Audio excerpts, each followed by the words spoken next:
We were all born with the innate power of knowing and wisdom within us. The challenge for many of us is that we were taught to seek answers externally instead of searching from within. And this is the reason why so many of us find ourselves going around in circles, searching for new ways, but could never find the way. The womanly way. It's not the way. It's not my way. But it is a pathway to support all of us returning back to self, reconnect with our inner wisdom through loving ourselves, knowing ourselves, and reconnecting with ourselves. Tell me and be honest. Tell me, should I've known? So we can start to find our own way as modern day women. Are you interested? Well, sit back, relax, and welcome to this amazing journey.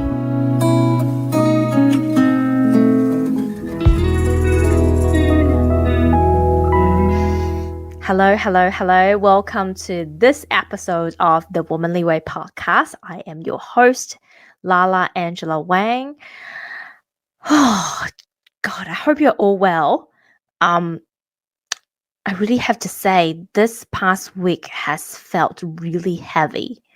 And I think it's the energy of the collectives, right? If you wake up in the morning and just felt everything's a bit dense, everything's a bit heavy, trust me, we are all feeling it, especially around the eclipse. And then with all the global events that are happening, that's definitely something to be mindful of.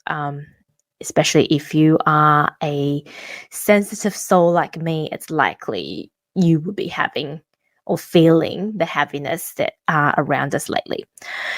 So today's topic, I almost felt like to deliver this bears a sense of responsibility, and that's why it took me a while to really find it in myself to talk about this. But also for those of you who's been following me on Instagram, you would know that, past couple of weeks, there's been some events happened at work. And that really got me reflecting on female, not just moms, but like all female, all women working in corporate, and how I can, I guess, share my experiences in success thus far.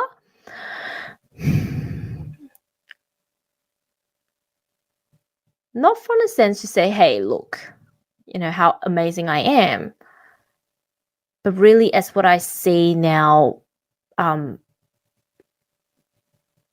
having people that works under me and, having conversations with people that I mentor. These are really, the things that we're going to cover today are really things that I have observed over the years. And quite often they are hard conversations to have. Especially with women. If I am to bring out these three topics with men, they'll be like, yeah, of course. I knew that. You don't need to tell me this. But because of the way that we are wired, because of the way that we have been brought up, because of a lot of our feminine approaches that we have been taught,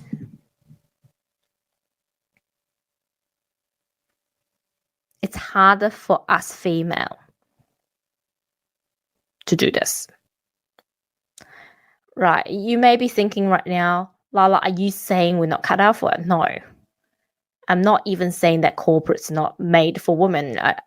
In fact, I truly, truly believe, and this is from even having conversation with my industry colleagues, that women working in corporate, especially when we are geared with the right resources and strategy can do so much better than men. And it's just some minor tweaks in our psyche, in the way that we approach things, that will allow us to not only get onto the corporate ladder, right, but stay there and climb up just as fast as men, if not quicker.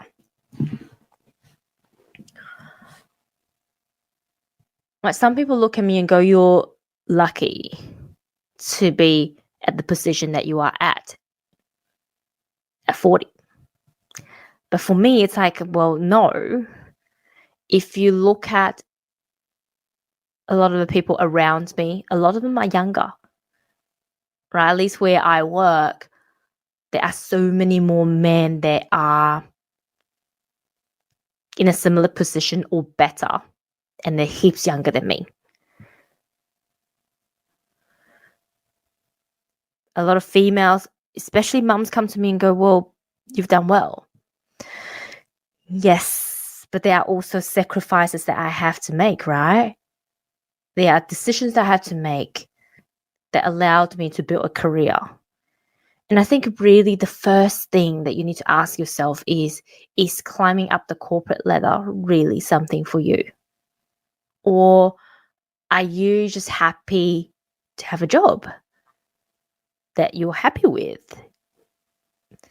Or is a job simply something for you to pay the bill? And I think that's the first thing we really need to establish here is, what's your position about having a job? And if your position is, a job just pays the bill, then perhaps the mindset is to get out of comparison-litis and just do what makes you happy, right? But if your desire is really to climb up the corporate ladder, then I think these 3 tips perhaps would help you, and I hope it will. So the first one that I see so many of us do is to wait for permission. And there's a difference between waiting for permission and asking for permission and just do it. Right, there's 3 levels. The ideal is to just do it.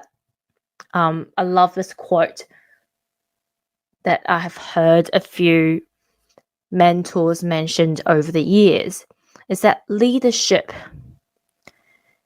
is rarely given, but always taken. Right? If you want to be in a leadership position, don't wait for permission. Don't ask for permission. Do it. Claim it as yours. And I see it from time and time again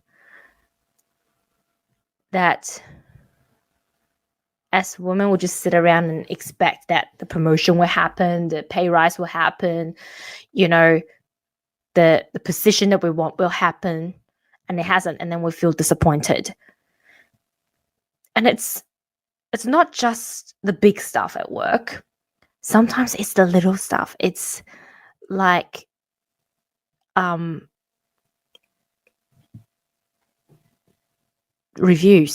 performance reviews every year, right? Guys, if they really want a performance review and they really care about their career, they will say, I've done my performance review, Mr. or Mrs. Manager. Can we book in a time to go through it? Whereas a lot of times I'm seeing my female colleagues just sitting there waiting for the manager to approach them and book in a time and give them the review. And then when it doesn't happen, they're like, oh, it should have happened, but it didn't because it's my manager's fault. Well, actually, it's your career. So perhaps you should be the one that's taking responsibility, although, yes, technically your manager should have booked in a time with you. But there's no reason why you can't book in a time with them, right? It's like little things like that. Or recently, this is a true example. a new colleague started in our organization,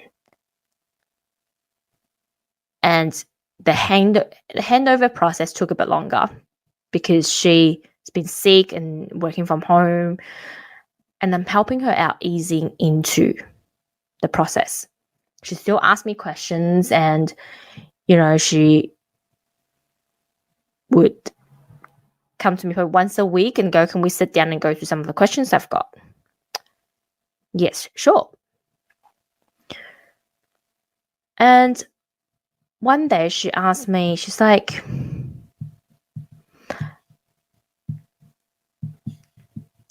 can I do this task? I'm like, yeah, of course you can, right? It's your project. You run it however you want to run it. She's like, oh, but I don't want to do it and then it's wrong and then you don't like it. Which is fair enough. I think a lot of times we just want to make sure things are perfect. But when we're talking about stepping into leadership, what you will find is if it was a male counterpart, and this is what I have literally witnessed, they would just do it, right? They would do it and then they'll present it to you and go, what do you think? And I really think that's the main difference between why we don't claim it and why men claim it, is this factor and this mindset about taking risks. Men takes far more risks than women. It's like that classic job application example, right? A man will apply for a job even though they only tick 3 out of 10 things. And a woman will only apply for a job when they tick all 10 boxes. Even then, some of them still thinks that they're not good enough for the job. And I guess what I'm trying to say to everyone who's listening, who has struggled and who wanted to or desire to or is planning to climb the corporate ladder and jump onto leadership position, is don't ask for permission. Just do it. Don't ask, don't wait. Just do it. Because that's the difference between someone who is a leader, who initiates, than who is a follower. And that, in a manager's eye, they will look at it and go, yes, this person is a leader and they've got leadership potential. And that's when you get yourself onto, the succession plans, the leadership trainings and all that sort of things. And the other thing, kind of branching out from this, is about managing upwards as well. Same thing, same example with the performance review conversation, right? It's about you managing your manager so they can give you what you need in terms of trainings, resources. I'm guilty of this as well at times. Sometimes my manager's like, well, if you think that there's a component of my work that you would like to take over or experience, just let me know.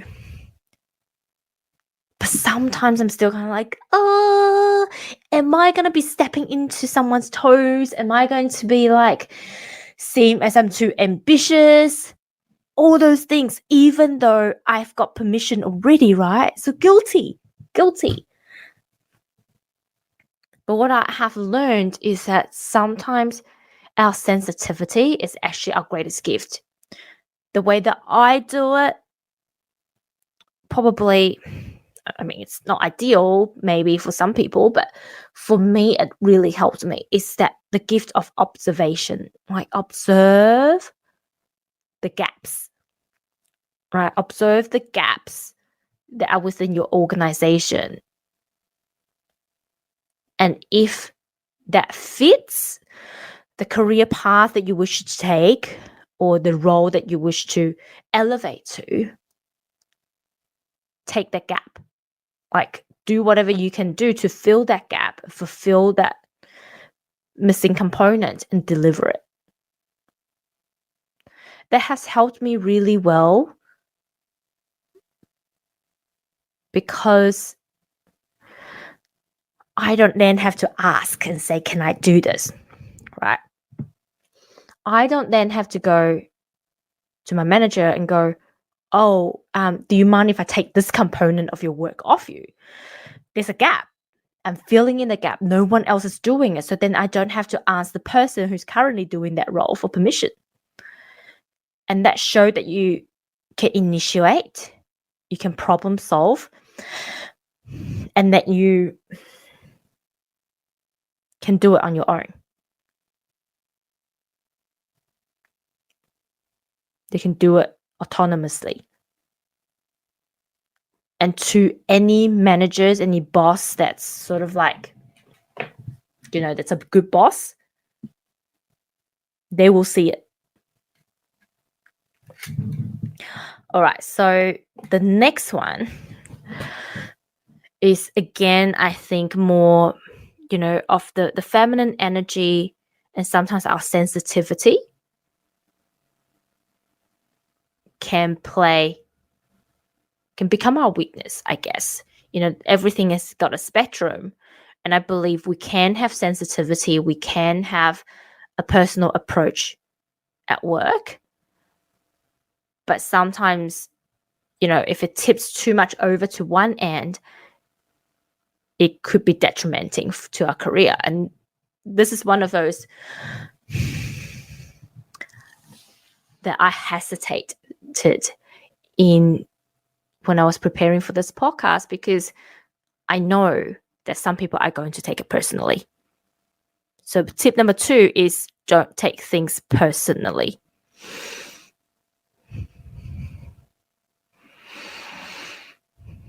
And I'm guilty of it, especially earlier in my career. Being a people pleaser, I want everyone to be happy around me. And when someone is not happy, I'll do whatever it takes to make them happy. And it works against me in so many fronts because I end up, I guess, I wasn't happy at work because, it's a hard life trying to keep everyone happy. I second guess myself a lot. And also sometimes we could read people just wrong, like, especially if you're working with a lot of men, which I do. They might be just having a shit day. Or they might be just like focusing on something, And if you understand the male brain, like when they're focusing on something, distractions are just like the worst, because the moment they get distracted, they'll forget what they're doing and they can't go back to it. And sometimes we take that as this person doesn't want to talk to us, or get offended, or this person is rude. But the truth is, they're just focusing on something. I love that classic example. There's a recording of a live comedy show. And it talked about a man and their nothing box. Men has actually got a nothing box. How for women, we haven't got compartmentizations of all the things. Some of us do. But quite often there's just a big box with a lot of mess, and we can always sort out the mess. Men has got many different boxes. There's the work box, there's a TV box, there's an entertainment box, there's a dad box, there's a relationship box. And there's this thing called the nothing box. When they're in the nothing box, it's just nothing. That's the box where they're zoned out, where they might be looking at the TV, but they're not actually watching the TV, where they're just allowing everything to like water filter, you allow everything to settle. And that's exactly what it is. In the nothing box, everything settles. And that's when they find their peace, when they rest, right? Because there's nothing. And as a woman, will be like, what are you doing? Why are you doing this? Why are you talking to me? Why have you got a blank face? Why aren't you concentrating? Don't you love me? Are you thinking about the partner that you're cheating with? Are you like all those stories we started to create? But all it is just disguising a nothing box. It's the same thing when they're focusing, right? Nothing else matters when they're like in a single focus matter. And when you go and disrupt them, sometimes be like, what? I'm busy. Sorry. I can't. Oh, they may not even say sorry. I'm busy. Leave me alone. Don't distract me. All these things. And this woman will often go like, oh my God, he doesn't love me anymore. Oh my God, he hates me. Oh my God, this person is so rude. But all it is they're just focusing. And if we can see things from that perspective, or even if this person is rude, right? Not saying that we're tolerating it, but what I'm saying is I'm just not going to absorb it and take responsibility of other people's emotions. That's all. It's your emotions. It's got nothing to do with me. It's just what it is. And an approach that really helped me is really understanding that no one is irreplaceable. It doesn't matter how much work you do for your organization, how important you are. No one is irreplaceable.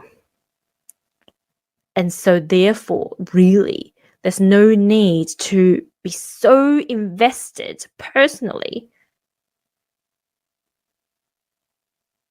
to get your mental and emotional attachment onto someone else's mental and emotional feelings and all the things and stress and all the things, right?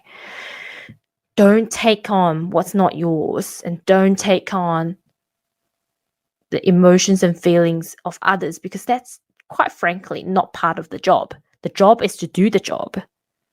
The job is not to. The job description never tells you to take on other people's emotions or care for other people's emotions. I mean, you can care for them. You can, still be a person, be a colleague, be a friend. But even as friends, our responsibility is not to solve other people's emotional problems. We all have our own jobs to do, right? And quite frankly, if you want to climb up the corporate ladder, do your job and do it well. I love, so I was recently in this retreat, and one of the things that the person, my mentor who's running the retreat, kept saying to us, stay in your own lane. Stay in your own lane, right? Or MYOB, mind your own business. And it's so often, especially as women, we've got this nurturing mentality. We just want to help. We just want to, when we see someone who's in pain, we just want to help. It's fine in a home situation. It's fine when you're a mum and you've got kids and you just want to help and support them. But our job, it doesn't matter what roles we are, is never to take on other people's emotions and fix it for them. Even with our kids, our job is not to fix their emotional challenges. The worst thing you could do when your child is having a tantrum is trying to fix it. The best thing you could do when your child is having a tantrum is let them have the tantrum. Let them experience the emotions. By taking those experiences away from your kids, you're actually doing more damage. You're robbing them of their experiences to experience a full spectrum of emotions. And then when they grow up, especially boys, we're talking about how these men can't deal with emotions. Well, no wonder, because you rob them of the rights to experience emotions by going, it's okay, it's okay, it's okay. I'll give you a lolly. Can you stop crying? right? We became these emotional rescuers, not just to people we love, but to everyone around us. That's exhausting. And that used to be me whenever, especially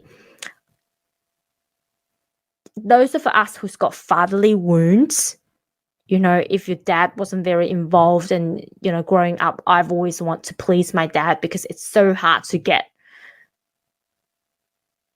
approval from my dad, or even to get, well done from my dad, my thing was to hear my dad saying that he's proud of me.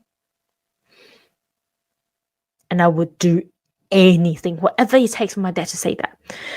And after, growing up, being in a workforce, at the very beginning of my career, I noticed myself always rescuing men. Even in my relationship, it's always rescuing them. Right? I'll hang on to this relationship just so I can rescue them. We can fix this.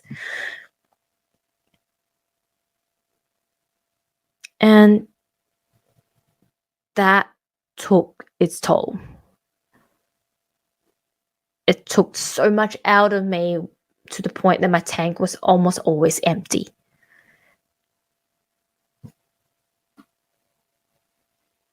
And for those of you who know, my philosophy now is that my job is to fill up my tank as full as possible and serve from overflow.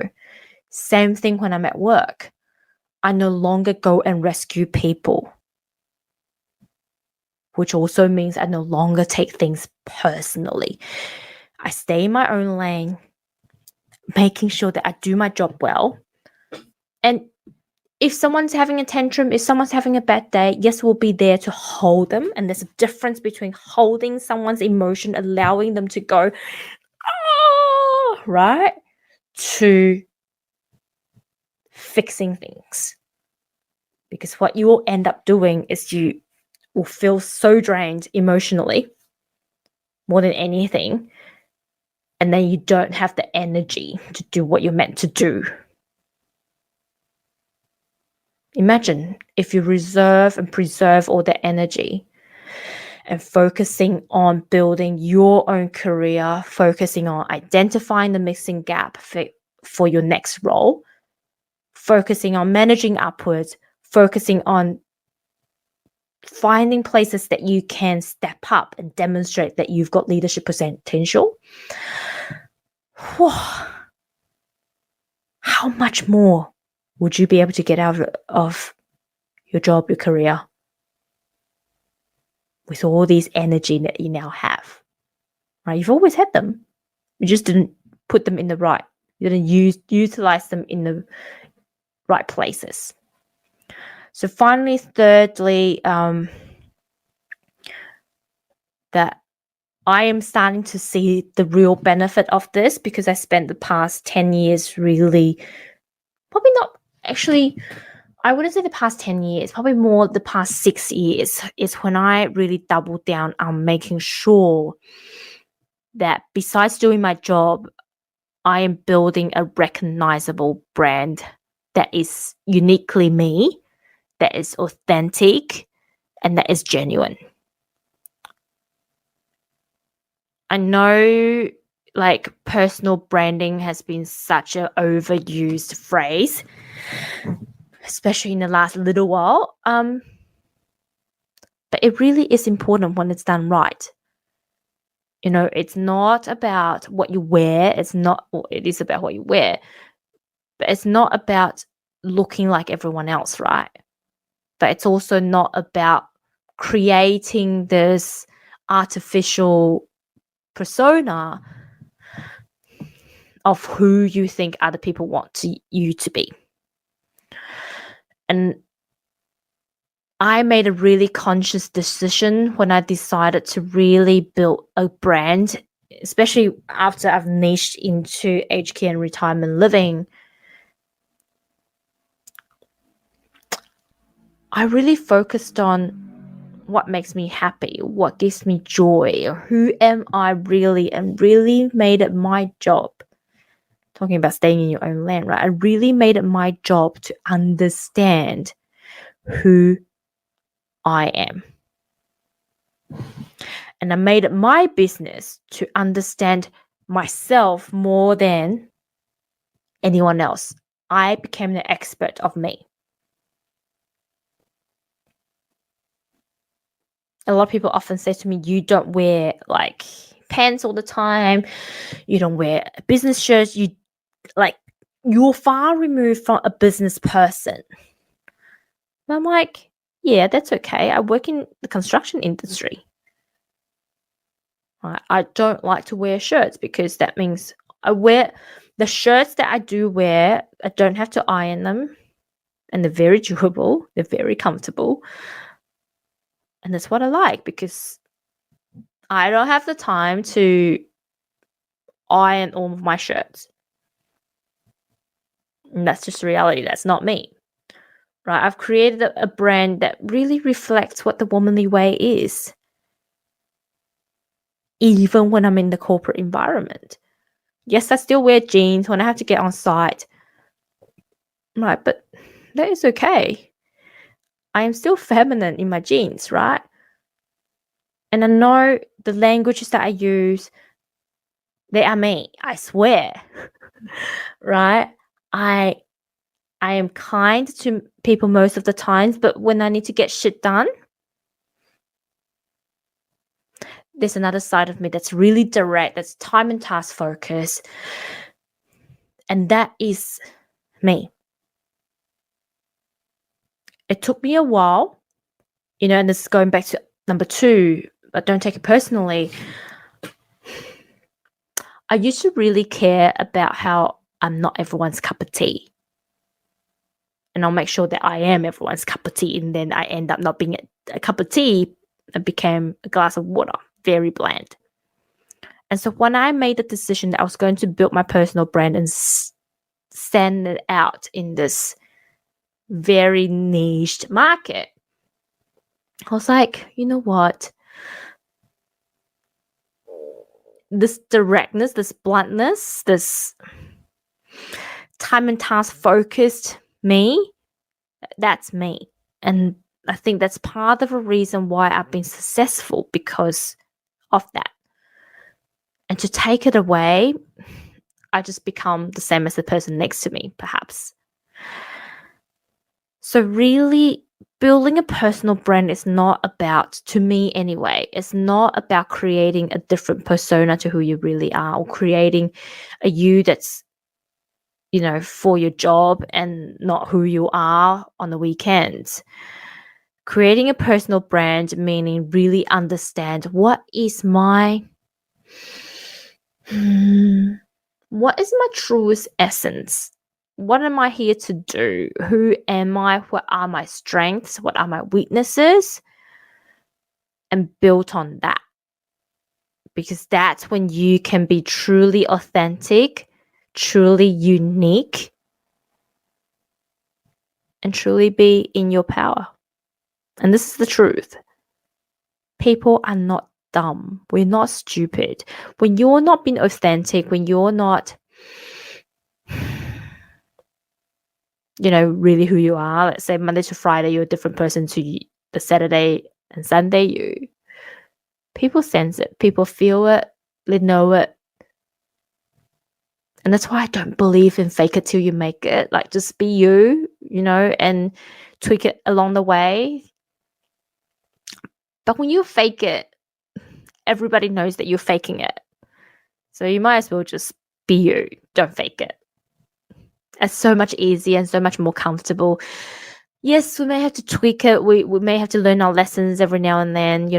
Like I said earlier this week on my story, what I have learned through the experience I had in the past months or last 3 months, especially in the last couple of weeks, is that sometimes because my brain's going 100 miles an hour, when I'm trying to understand other people's perspective, I don't explain why I'm doing it. And when I start asking a whole lot of questions, people think I'm just trying to pick holes in what they're doing. And the reality is I'm just trying to understand their perspective, right? And so sometimes people think that I'm being annoying or being like critical, or being arrogant, you name it. But upon reflection, what I've learned was, yes, I can still ask those questions, but I just need to insert an opening statement before I do that by saying, hey, do you mind if I just ask a few more questions to help me understand where you're coming from? That's all. And then listen. Right? Those are the two things that I have learned through reflection. Does it change who I am? No. It just adjusts my behavior slightly so then other people understand where I'm coming from, so there's no misunderstandings. And it's more around communication. My communication style is still the same. I've just adjusted slightly so other people can understand why I do what I do. It's a win-win, right? So in summary, the 3 tips that I do have, 1 is don't wait for permission and learn to manage upwards. 2 is don't take things personally. And 3 is find your personal brand and build it like a business. Essentially, build it like a business.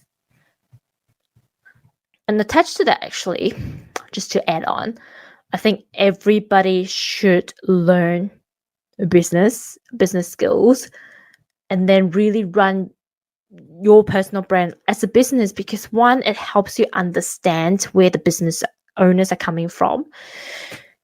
It will actually help you look at jobs differently.